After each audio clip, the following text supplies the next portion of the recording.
আসসালামু আলাইকুম দর্শক, লন্ডন থেকে কাজী হেমায়েতুদ্দিন মিশন।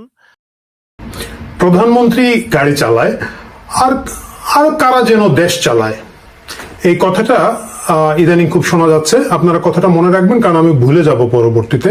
সুতরাং আমরা ওই প্রসঙ্গে একটু পরে আসব। শুরু করতে যাচ্ছি। আপনারা সকলেই জানেন যে শেখ হাসিনা দেশে ফেরার টাইমলাইন ঘোষণা করেছেন। এটা একটা বড় ঘটনা এই কারণে, সাধারণত এসব ক্ষেত্রে যেটা দেখা যায়, আসবে ফিরে আসবে এইভাবে চলে। আমরা এর আগে দেখেছি তারেক রহমান যখন দেশে ছিলেন না, একইভাবে তার উপরে যখন মৃত্যুদণ্ডের খড়গ ঝুলছিল, তিনি লন্ডনে ছিলেন, কিন্তু কখনোই কোনো টাইম স্কেল দিতে পারেন নাই 17-18 বছর ধরে। সবসময় বিএনপি নেতাকর্মীরা রাজপথে তারেক রহমান আসবে, বাংলাদেশ আসবে, তারেক রহমান বীরের বেশে আসবে ফিরে বাংলাদেশে, এই স্লোগানগুলো দিয়ে যাচ্ছিলেন। মাফ করবেন। একই ঘটনা যখন শেখ হাসিনার ক্ষেত্রে ঘটছে, 2 বছরের মাথায় তিনি খুব বোল্ডলি বলেছেন যে ডিসেম্বরে দেশে ফিরবেন, তার নেতাকর্মীদের সাথে নিয়ে, বিশেষ করে গুরুত্বপূর্ণ নেতাকর্মী যারা কলকাতায় আছেন সম্ভবত, তাদেরকে নিয়েই তিনি দেশে ফিরতে যাচ্ছেন। এটা বড় ঘটনা এই কারণে, যখন আপনি একটা টাইম স্কেল ঘোষণা করবেন তখন এটা একটা বোল্ড মুভ, কিন্তু একই সাথে রেপুটেশনের উপরে একটা রিস্ক তৈরি হয়। কারণ হচ্ছে, যদি আপনি ডিসেম্বরে ফিরতে না পারেন, তাহলে আপনার বিশ্বাসযোগ্যতা, আপনার উপর নির্ভরশীলতার জায়গাটা প্রশ্নবিদ্ধ হয়, এবং রাজনৈতিক প্রতিপক্ষ তখন এটাকে কাজে লাগানোর সুযোগ পায়। এই তো বড় একটা সুযোগ এবং রিস্ক শেখ হাসিনা নিচ্ছেন। কিসের উপরে নিচ্ছেন, এটা নিয়েই আজকের প্রথম প্রশ্ন। আমরা আসুন আলোচনা করি যে প্রথমে উনি কিভাবে ফিরছেন। দুটো ভাবে ফিরতে পারেন। নাম্বার 1 হচ্ছে গিয়ে, তিনি তার মতো করে, তিনি, আমরা জানি যে বেশ জেদি একজন মানুষ, এবং তার মতো করে বলেছেন যা হবার হবে, আমি দেশে যাব এবং দেশে ফেস করব। এটা একটা পার্ট হতে পারে। দ্বিতীয় হতে পারে, একটা আন্তর্জাতিক বোঝাপড়ার মাধ্যমে, একটা আন্তর্জাতিক হিসাব নিকাশের মাধ্যমে তিনি দেশে ফিরছেন। আমাদেরকে বুঝতে হবে যে বাংলাদেশ হচ্ছে একটা খেলার জন্য খুব উর্বর ভূমি, যেখানে বিভিন্ন আন্তর্জাতিক শক্তি এখানে খেলাধুলা করে থাকেন, এবং আমরা যতই অস্বীকার করি, যতই বলি যে জনতার শক্তি, আমাদের শক্তিতে এই সব কিছু হয়, বাস্তবে তা হয় না। সেটা যে হয় না, এর অসংখ্য উদাহরণ আছে। আমি তারেক রহমানের উদাহরণ দিয়ে বলি। 5 আগস্টের ঘটনার পরে কিন্তু 5 আগস্টে প্রথম শেখ হাসিনাবিহীন সরকারের প্রথম সিদ্ধান্তটা কি ছিল? প্রথম সিদ্ধান্তটা ছিল খালেদা জিয়ার মামলা প্রত্যাহার, তাকে মুক্তি দেওয়া হবে এবং তার পাসপোর্ট ফেরত দেওয়া হবে। প্রথম সিদ্ধান্ত, কিন্তু দেশের অন্যান্য কোনো গুরুত্বপূর্ণ বিষয় না, খালেদা জিয়ার মুক্তি এবং খালেদা জিয়ার পাসপোর্ট ফেরত দেওয়াটা ছিল প্রথম সিদ্ধান্ত। এত কিছুর পরেও এর মানে হচ্ছে, তখন বিএনপি সেই পরিমাণ স্ট্রং একটা হোল্ড ছিল তাদের, তাই না, সরকারের, রাষ্ট্রে, ক্ষমতায়, নিয়ন্ত্রণে। কিন্তু তারপরেও দেখেন, তারেক রহমান কিন্তু 6 আগস্ট সকালে দেশে ফিরতে পারেন নাই, এবং 6 August, 7 August, September, October, November, December করতে করতে কবে যেন ফিরেছেন, কোন মাসে ফিরেছেন বিএনপির লোকরা বলতে পারবেন, বাট অনেক পরে ফিরেছেন। প্রায় নির্বাচনের আগে তিনি ফিরেছেন। কারণটা কি? ওই যে আন্তর্জাতিক খেলাধুলার জায়গাটা আছে। যখন এত অনুকূল একটা পরিবেশে, যখন যে কেউ, মানে জেল খুলে লোকজন যাচ্ছে আসতেছে, একটা খেলার মাঠ, ডক্টর ইউনূসের দুঃশাসন চলছে, আমরা যদি এটা বলি যে বাংলার ইতিহাসের সবচেয়ে কালো সময়টা চলছে, সেই সময়ও তারেক রহমান তার এত কন্ট্রোলের পরে, এত জনপ্রিয়তা, তার সাংগঠনিক এত স্ট্রং অবস্থানের পরেও ফিরতে পারেন নাই। কারণ কি? আন্তর্জাতিক ক্লিয়ারেন্স অনেকগুলোর বিষয় ছিল। খালেদা জিয়া মৃত্যুসজ্জায় যে কোনো সময় মারা যাবেন, এবং তারেক জিয়ার পক্ষে হয়তো তার মাকে জীবিত দেখার সম্ভাবনাটা ছিল না। কিন্তু তারপরও তিনি অনলাইনে বলেছেন যে সবকিছু আমার উপরে নির্ভর করে না। এইরকম অবস্থা তখন শেখ হাসিনা যখন ফিরে আসার চেষ্টা করছেন, এর মানে হচ্ছে শেখ হাসিনার অনেক কিছু আন্তর্জাতিক মহলের মাধ্যমে হিসাব নিকাশ হয়েছে, এবং তার সাক্ষাৎকার থেকে আমরা এটা টের পেলাম। তিনি বলেছেন যে বাংলাদেশ সরকার বারবার ভারতের সরকারের কাছে চিঠিপত্র লিখছে, এগুলোর দরকার নেই, আমি নিজেই চলে যাব। এর মানে হচ্ছে কোনো না কোনোভাবে ভারত এটার সাথে সংশ্লিষ্ট আছে, এবং ভারত যেহেতু আছে, ভারতের যে লাইন আপ গুলো আছে তারা আছে। আমেরিকা কোন দিকে আছে আমরা জানি না, কারণ আমেরিকা তো জাতীয় সংসদের দক্ষিণ প্লাজা পর্যন্ত চলে এসেছে, শুধু সংসদে ঢোকার বাকি আছে। কিন্তু আমরা ধরে নিতে পারি যে কোনো একটা আন্তর্জাতিক হিসাব নিকাশের মাধ্যমে শেখ হাসিনা ফিরত আসছেন। এখন দ্বিতীয় প্রশ্ন, আসার পরে কি হবে? যদি আন্তর্জাতিক হিসাব নিকাশের মাধ্যমে শেখ হাসিনা দেশে ফেরেন, এটা নিশ্চিত করে বলা যায় যে শেখ হাসিনার মৃত্যুদণ্ড হবে না, ফাঁসি হবে না। যদিও তাকে প্রাথমিকভাবে আন্তর্জাতিক অপরাধ ট্রাইব্যুনাল যেটা আছে, সেখানে মানবাধিকার আদালতে তাকে মৃত্যুদণ্ড দেওয়া হয়েছে, কিন্তু আরো অনেকগুলো ধাপ বাকি আছে, এবং আন্তর্জাতিক হিসাব নিকাশের মাধ্যমে আসলে তার সেই ফাঁসিটা বা মৃত্যুদণ্ডটা হবে না, হয়তো কোনো এক ধরনের জেল হবে এবং তার পরবর্তীতে অন্য নেগোসিয়েশনে যাবে। আমরা অনেকেই এই কথাটা এই কারণে বলতে চাচ্ছি যে ওই যে একটু আগে আমি শুরুই করেছিলাম, ওই প্রসঙ্গে আসব যে প্রধানমন্ত্রী গাড়ি চালায়, দেশ কি যেন কারা চালায়, মানে লোকজন আসলে ঠিক ফিল করে না যে তারেক রহমান প্রধানমন্ত্রী হিসাবে দেশের পূর্ণ নিয়ন্ত্রণে আছেন। আপনি ভাই, আপনি বিএনপি সাপোর্টার হলে এখন আমার কমেন্টে গালি দিতে পারেন, কিন্তু আপনি ডানে বায়ে একটু জিজ্ঞেস করে দেখেন লোকজন আসলে কি মনে করে। পাবলিক পারসেপশন হচ্ছে গিয়ে কোন একটা অদৃশ্য শক্তি এই দেশের নিয়ন্ত্রণ নিয়েছে এবং তারাই ডক্টর ইউনূসের এক্সটেনশন হিসাবে এই দেশের গুরুতর সিদ্ধান্ত, যেগুলো সিরিয়াস হিসাব নিকাশ যেগুলো তারা করছে, এবং সেই পক্ষ যদি চায় তাহলে আসলে এখানে অন্য কারো কিছু করার থাকবে না। শেখ হাসিনা দেশে ফিরবেন এবং তিনি মৃত্যুদণ্ড এড়াতে পারবেন বা ফাঁসি এড়াতে পারবেন। এখন ধরেন এটা হলো না, ওইটা উনি উনার মতো করে জোশ নিয়ে সিদ্ধান্ত নিয়ে, এবং আমরা জানি যে ওনারা অনেক কিছু আবেগে এবং জেদি সিদ্ধান্ত নেন এবং সেই সিদ্ধান্তগুলোর অসংখ্য ভুল থাকে, আমি সেই আলাপে আজকে যাব না। এবং সেই রকম একটা সিদ্ধান্ত হলে এটা একটা ভুল সিদ্ধান্ত হবে, তার দেশে ফেরত আসলে তাহলে কি হবে? তাহলে তার যে প্রতিপক্ষ আছেন তারা চেষ্টা করবেন তাকে খুব দ্রুত ফাঁসি দিয়ে দিতে। এবং তখন প্রশ্ন হচ্ছে আওয়ামী লীগ এবং আওয়ামী লীগের যারা মানে পেরিফেরি অন্যান্য সমর্থক গোষ্ঠী আছেন তারা কি শেখ হাসিনার এই ফাঁসির রায় ঠেকাতে পারবেন? কারণ খুব স্বাভাবিকভাবে যদি কোনো ধরনের আন্তর্জাতিক হিসাব নিকাশ এবং লোকাল হিসাব নিকাশের বাইরে শেখ হাসিনা দেশে প্রত্যাবর্তন করেন, তাকে গ্রেফতার করা হবে বিমানবন্দর থেকে, যেভাবে আসবেন তিনি সাথে সাথে তাকে গ্রেফতার করা হবে।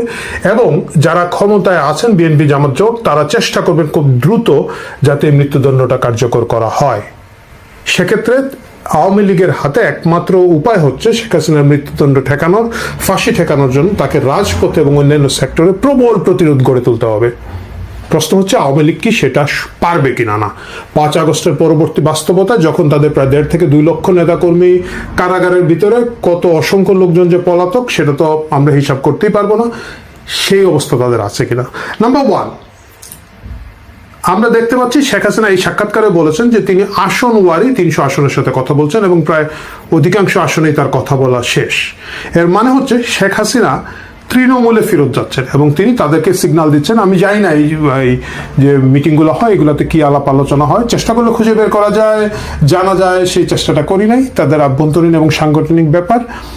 কিন্তু তাদের এক ধরনের প্রস্তুতির জায়গাটা হচ্ছে সাংগঠনিকভাবে হয়তো তিনি নিচ্ছেন, হয়তো সাংগঠনিক রিস্ট্রাকচার হচ্ছে, এবং যারা আওয়ামী লীগের একেবারে তৃণমূলের নিবেদিত লোক তারা হয়তো সেটার সেই প্রস্তুতি নিচ্ছেন।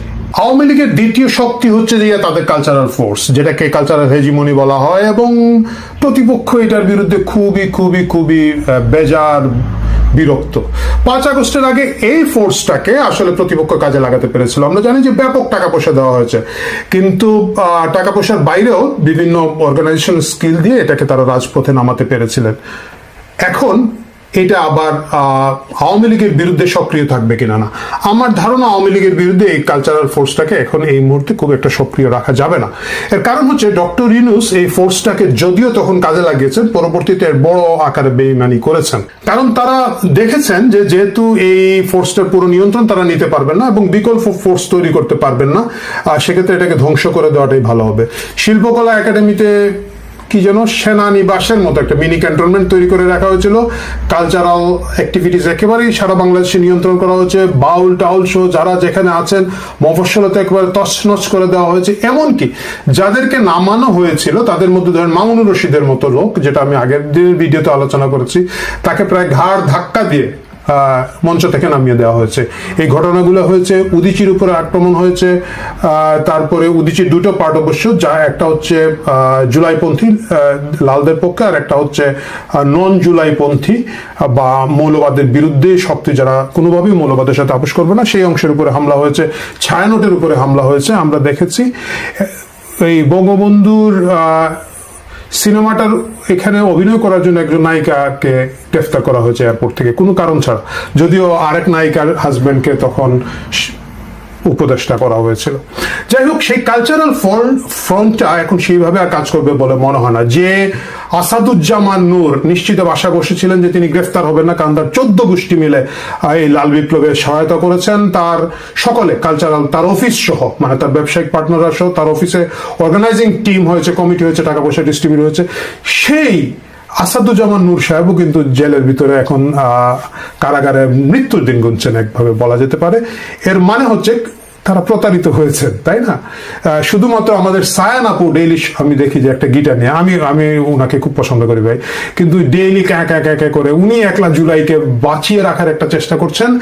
এটা অনেকটা এর আগে আমার ফিডে কন্টিনিউয়াস আসতো, মামুন লায়লার অশ্লীল কাহিনীগুলো প্রায় দেখতাম আসতো, এবং মামুনরে নিয়ে কান্ত।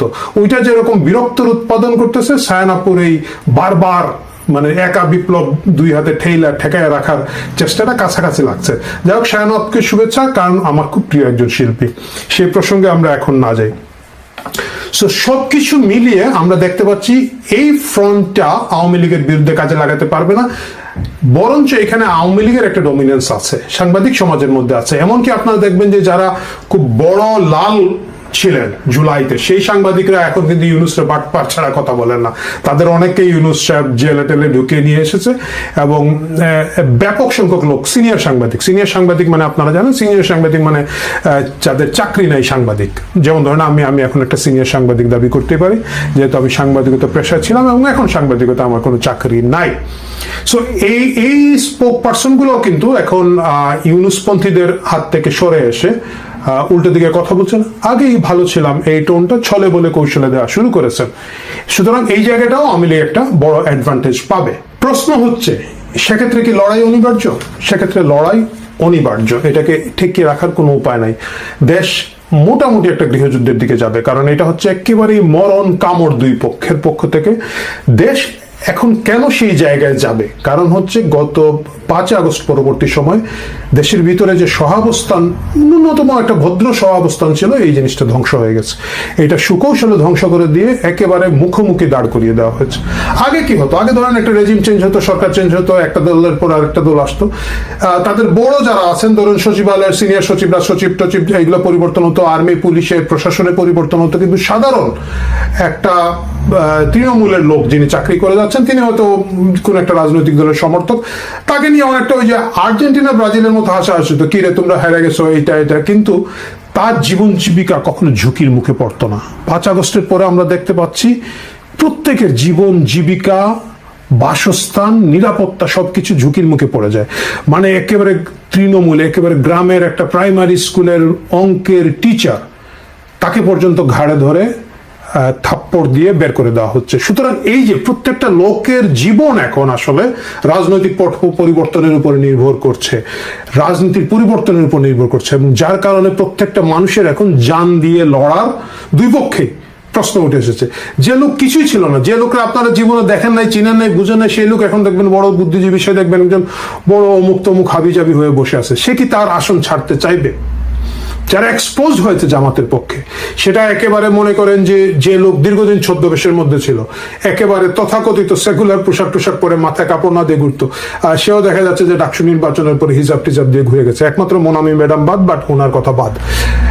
এই যে যারা এক্সপোজ হয়ে গেছে, তারা কি করবে? তাদের তো একটা অস্তিত্বের লড়াই। সুতরাং তারাও মরণ কামড় দিবে, সেই মরণ কামড়ের মধ্য দিয়ে তারা তাদের টিকে থাকতে যাবে। এবং উল্টো দিকে যারা গ্রেফতার আছে, দেশ বাড়ি ছাড়া আছে, ঘর বাড়ি ছাড়া আছে, চাকরি হারিয়েছে, ব্যবসা হারিয়েছে, বিভিন্নভাবে ক্ষতিগ্রস্ত, তারাও টের পেয়েছে এখন যে রেজিম চেঞ্জের সাথে তাদের প্রত্যেকের জীবন মান এবং জীবনের নিরাপত্তা একটা বড় ঝুঁকির মুখে পড়ে যায়। সুতরাং তারাও চেষ্টা করবে তাদের মতো করে আওয়ামী লীগের সাপোর্ট দিয়ে অন্তত পক্ষে একটা পলিটিক্যাল গ্যাঞ্জামের মাধ্যমে নিজেদের স্পেস তৈরি করে ফেলার চেষ্টা করবে। শেষ পর্যন্ত কি হবে আমরা জানি। 5 আগস্টের পরে যে থানাগুলো লুট হয়েছিল, সেই অস্ত্রগুলো উদ্ধার হয় না। এই অস্ত্রগুলো জুলাইপন্থীদের হাতে আছে। এর মধ্যে আমরা 2-1বার একটু খোঁজ খবর দেখেছিলাম, পাকিস্তান থেকে অস্ত্র আসতেছে। সেই অস্ত্র কতগুলো বৈধ পথে এসেছে, কতগুলো অবৈধ পথে এসেছে আমরা জানি না। আমরা দেখেছি পাকিস্তানে ঘন ঘন জুলাই বিপ্লবের নেতারা যান এবং সেখানে তারা অনেক বেশি আদর আপ্যায়িত হন। পাকিস্তান হাই কমিশনের সাথে দেখা করেন অনেক লোকজন। সুতরাং আমরা ধরেই নিতে পারি ISI অ্যাক্টিভলি এখানে কাজ করবে এবং তারা চেষ্টা করবে শেখ হাসিনার ফিরে এসে নিরাপদে থাকার পলিটিক্যাল ফিরে আসা তাকে যে কোনো মূল্যে প্রতিহত করতে। উল্টো দিকে হাসিনাপন্থী যে রাজেন অবভিয়াসলি অস্বীকার করার কিছু নেই, ভারত হয়তো চেষ্টা করবে কিছুটা সাহায্য করতে। ভারতের গোয়েন্দা সংস্থা যদি আইএসআই উল্টো দিকে থাকে এদিকে থাকার চেষ্টা করবে। চায়না এখানে একটা বড় প্লেয়ার হয়ে গেছে, টার্কি একটা বড় প্লেয়ার হয়ে গেছে, বাট এটা একটা বড় আকারের ফাইটে যাচ্ছে। আজকের ভিডিওর শিরোনাম করেছিলাম যে এর মাধ্যমে আওয়ামী লীগের বিলুপ্তির একটা ঝুঁকি আছে কিনা। না, হ্যাঁ, এর মাধ্যমে বিলুপ্তি হওয়ার ঝুঁকি আছে যদি শেখ হাসিনা ডিসেম্বরে আসার কথা বলে না আসেন। যদি অন্য কোনো সিচুয়েশন তৈরি হয় সেটা আলাদা, কিন্তু যদি না আসেন আওয়ামী লীগের বিশ্বাসযোগ্যতা, শেখ হাসিনার বিশ্বাসযোগ্যতা নিয়ে কথা বলার সুযোগ তৈরি হবে। এটা স্লোলি আওয়ামী লীগকে ক্ষতিগ্রস্ত করবে। আর যদি শেখ হাসিনা ফেরত আসেন এবং শেখ হাসিনার মৃত্যুদণ্ড বা ফাঁসি যদি আওয়ামী লীগ এবং আওয়ামী লীগ সমর্থকরা ঠেকাতে না পারেন, সেক্ষেত্রে পরবর্তীতে তারা এই দেশে রাজনীতি করতে পারবেন না। সুতরাং তারা খুবই জোরালো চেষ্টা করবেন এবং শেখ হাসিনার রাজনৈতিক ফেরত আসা এবং অবস্থান গ্রহণ করাকে ঠেকানোর জন্য আমরা জানি যারা আইএসআই সমর্থিত জঙ্গি গোষ্ঠীর যে অংশটুকু আছে তারা চেষ্টা করবে, যারা বিগ স্ক্রিনে জুলাই পন্থী হিসেবে নিজেদেরকে দাবি করে সুবিধা পেয়েছেন তারা তাদের মতো করে চেষ্টা করবেন, সাধারণ যারা জুলাইতে ইনভলভ ছিলেন তারা তাদের মতো করে খেলার চেষ্টা করবেন। সবকিছু মিলিয়ে আগামী ডিসেম্বরে শেখ হাসিনা যদি ফেরত আসেন সেটা শুধু আওয়ামী লীগের রাজনৈতিক পুনর্বাসন অথবা বিলুপ্তির দিকে নিয়ে যাবে না, সারা বাংলাদেশের রাষ্ট্রের অস্তিত্ব, রাজনৈতিক ঘটনা এবং অবস্থান কোন দিকে যাবে সেটাও একটা বড় প্রশ্ন হয়ে থাকবে। আমি আপনি সবাই মিলে সেটা আগামীতে দেখতে থাকবো। ভালো থাকুন দর্শক, কথা হবে কালকে অন্য কিছু নিয়ে।